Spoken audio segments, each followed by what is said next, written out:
So as part of our video spotlight series, we're highlighting various moguls on the continent. Today we have with us here Miss Afia Prempeh. Miss Afia Prempeh is a renowned artist from Ghana. Gallery 1957 in Accra featured her work recently, and she's also featured in a piece from Forbes article, which is called A Long Overdue Wave of Art, Centering Lives in Ghana and Finding a New Global Audience.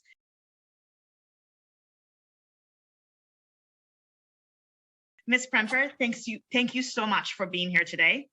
Don't mention this, thanks for having me. We are very glad to have you here. So what has been your journey thus far as an artist? Did you find art or did it find you? Well, that's a good one. I would say we found ourselves. I started drawing at the age of 4, and every child is an artist. So for me, it was just a normal thing.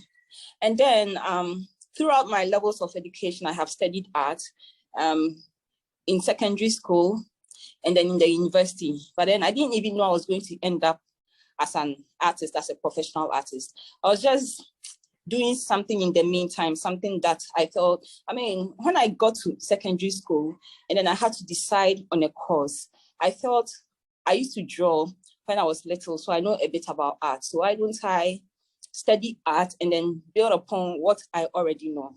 So that's what I did in secondary school, not knowing I was going to end up as an artist. And then it's the same thing that happened in the university. So after school, not knowing where the road leads, I used to pray to God for purpose, not knowing I was already on track. So I was just paying attention to the environment, looking for signs. And then I realized that each time that I prayed, somebody would call me and then commission an art piece. So that was when I knew I was on track. And then after school, people started calling me for commissions, and then I started making money from it. And then, so that's how I found myself. So I would say that we found ourselves because I was already doing it without knowing this is what I do. So I just discovered myself as an artist along the journey of life. What a beautiful story, definitely. And I think one thing about being, an African in Ghana, based on my experience as well, as your parents sometimes lead you to a certain path and say, art is good, but just be a doctor, engineer, or lawyer. And so did you have those pressures, or were your family very supportive of your journey and your passions? I would say that my mom was very supportive of me. I wasn't sure what I was doing. Yeah. So she let me be. She just said, okay, just do whatever that you want. Along the way, if you realize I want to do something else, I'll just support you. So my mom was very supportive of me. But then I would say that my friends and then other family members didn't understand what I was doing. But then so far as I had my mom's support, I was good to go. Right. That's awesome. I'm glad that you had that support system there as well. But incredible work so far. So let's talk a bit about your art. So in one of your interviews, you mentioned the market for art about women's stories is now, and in your latest exhibition, you reflected that reality in your work. Can you share a bit about why this is now the time and moment to celebrate the new wave of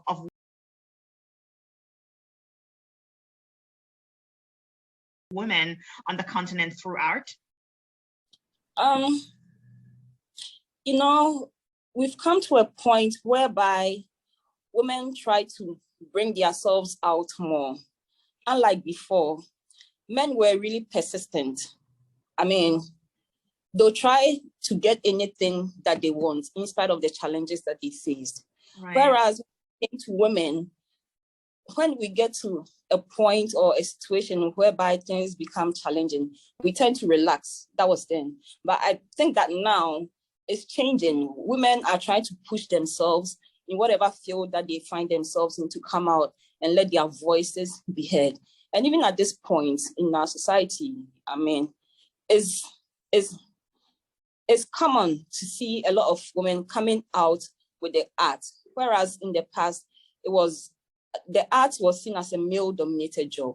But women are also coming out more with the arts. They are making their voices heard. They are trying to come out and then be strong and then also prove a point. And with that, I believe that now is the time to celebrate women and then also to tell the story of art with women, because as we are coming out, we need to be celebrated and then encouraged so that we can forge ahead and then push ourselves so that we can attain the highest heights that we are able to. Yeah, I think that's a very, I agree with you about this as being the moment. It took too long, but this is definitely the moment.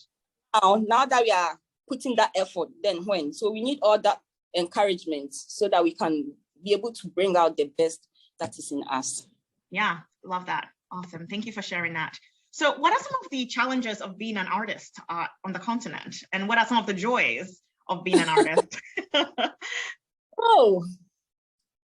The challenges, I would say, for me, luckily, I had my mom supporting me, but then there are so many people that do not understand art, especially at the time that I started, when I was in school, and people would ask me what course I'm offering, and then I'll be like, oh, I'm studying painting, and then they'll look at me in a certain way and be like, why would a nice girl like you be studying painting whilst there are better courses out there, you know? So people even look down on the art course, even from so it's challenging. It makes it hard for you to even believe in the course that you are doing, and people thought that even the course is meant for people that don't do really well in the other courses, like the sciences, like the law, you know. So and then after school also, when you study the art after school, it becomes challenging because people don't understand it, people don't value it, people they don't understand. So what would make them buy it, you know? So it takes you believing in yourself, because if you listen to the negativity around you, you're going to break down and then you're going to stop it. But then it takes you believing in yourself so that other people can also believe in you. And that's what I have done for myself in order to get to this point. And the joys of it, I would say that when you get your breakthrough, that's when you actually appreciate the challenges and then the struggles that you have been through. And it's at this point that people start to recognize you. I mean, people start to reach out to you, collectors, galleries, and people that actually value art will reach out to you. People that appreciate it will reach out to you. And you don't necessarily have to be in some corner before somebody recommends you to somebody that, oh, I know somebody, I know. But the moment you get your breakthrough, everybody sees you. And I think that's one of the main joys that I have experienced as an artist. Yeah. I mean, getting to the breakthrough is very hard and people can give up even before their breakthrough comes. Do you have any advice for the audience who are, you know, aspiring artists or aspiring in these niche industries where it takes a breakthrough for you to be recognized? You know, any advice from your experience that you want to give to the audience? I'll just say that believe in yourself. You don't have to listen to anybody, because it got to a point that I felt it was just me and God.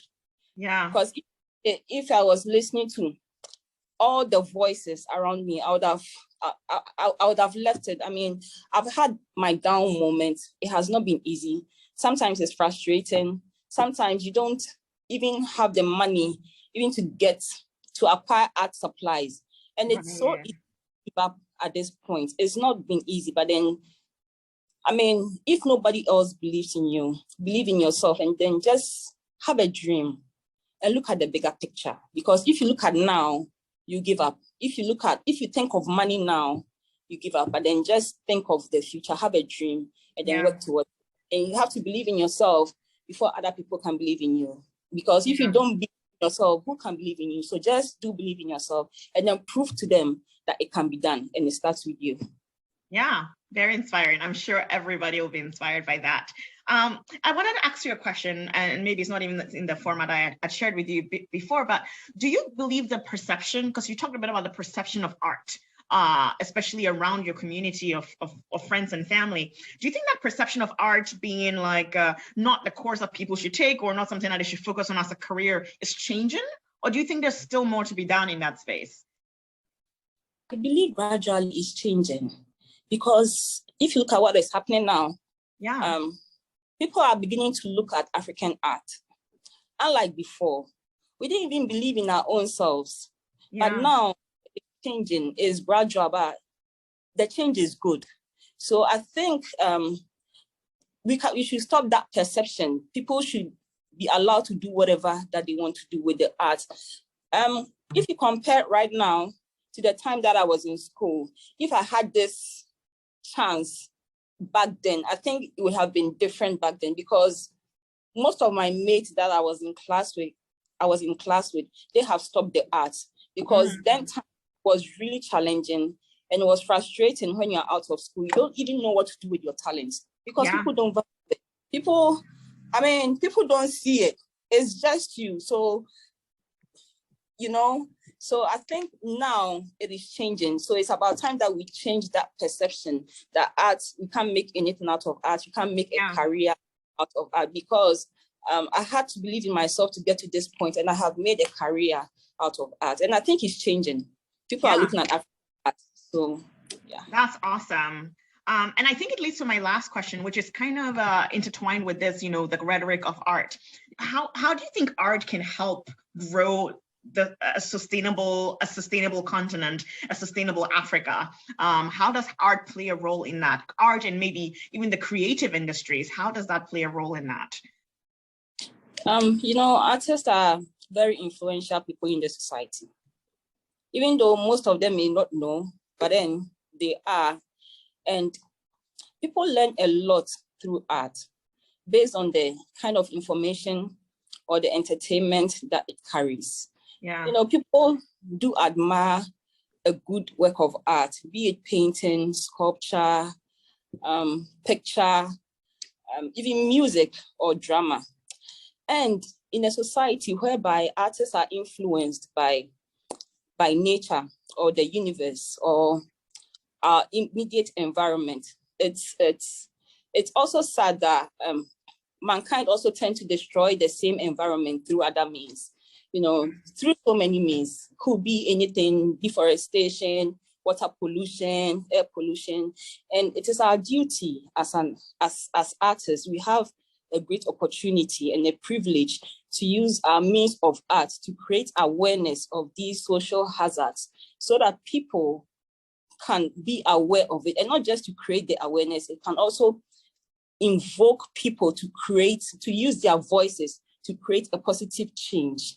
And artists, we have the privilege of doing that. And we have the privilege of doing that in order to sustain the growth of Africa. Yeah, I love that. I think you also mentioned that. And one of the things that I love about artists is that whatever you capture based on your influences is something that is long lasting. We're still talking about, Leonardo da Vinci till this day, right? And his work is in the museum, and you can get a taste of what those times were like. And so it's definitely everlasting. And I think it's something that is truly sustainable for the continent. Exactly. Thank you so much. This has been an incredible experience, learning your story, learning how you and art found each other. And it's just been really inspiring. Thank you so much for your time. Thank you for having me.